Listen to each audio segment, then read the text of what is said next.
David Blanchflower, thank you so much for joining us Sure. here at SuperInvestor. We're living in volatile times. It must be extraordinarily interesting for an economist like you, isn't it? Well, yeah, I mean, I had my presentation yesterday and then I woke up this morning. I had to change it today. 8 years in, who would have thought we'd still be in this situation? And every day the news changes and we have Trump, Brexit and elections coming in Europe all this year, markets moving all the time, so very exciting times. But as they say, who'd have thunked it? Indeed. And how does the industry begin to navigate that situation? Well, it's hard. Uncertainty is very high now. Clearly, we've seen evidence that investors are worried. Investment around the world is kind of on hold. Presumably, there are opportunities, but movements in exchange rates, very rapid movements in markets are a concern. Hence, people moving to safe havens. Safe havens indeed. I mean, that's a nightmare for other areas. Emerging markets are going to face a difficult time, aren't they? There's going to be difficult times for certain sectors as well.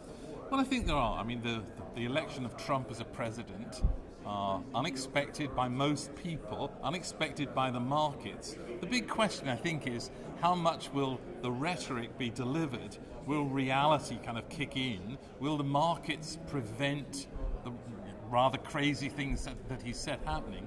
I think the tone of Trump's acceptance speech calmed markets. The S&P, I think, it looked like it was going to fall by 5%, but his speech was very calming. His words have been calming, so that has helped. But I think what it tells us is stupid things can have a very big effect. So my view is probably that markets are going to prevent governments around the world saying and doing stupid stuff. We hope that's true, but I think it's going to be a rocky road ahead. And more rocky mountains to climb, if you like, because there's more European elections next year as well. So it's not going to become a settled time very soon, is it? No, absolutely not. I mean, we're sitting in we're standing here in the Netherlands today, and there are elections coming. There's elections in Italy, and France, and Germany, the Czech Republic. So the question is, does that wave of populism expand? What's going to happen in Europe? Is this European project going to continue? We don't know the answers to that, but I think these days are pretty volatile. And I think the big issue as well is, how does the European Union deal with this Brexit problem?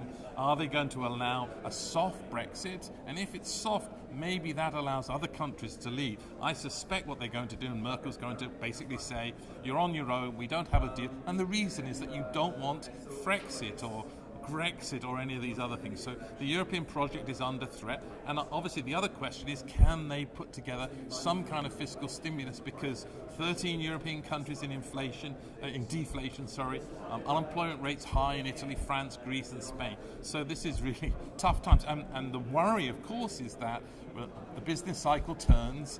We were hit by recession in 2008. Usually another recession comes in about 8 years. Well, over the next 4 years, another recession is going to hit. Central banks can't cut rates. Economies are vulnerable. You talked there about the European stance. You're sort of saying that they've got to appear hard, if you like, in view of this populist movement. Well, I think so. Obviously, the concern is that Merkel's going to have to fight a battle of her own. We're going to see Hollande doing the same in France. And the question is, can they contain those populist movements? In a year's time, are we going to see a President Le Pen talking to a President Trump? Is there going to be somebody different in Germany? So these are political problems in some sense, but they're going to impact markets.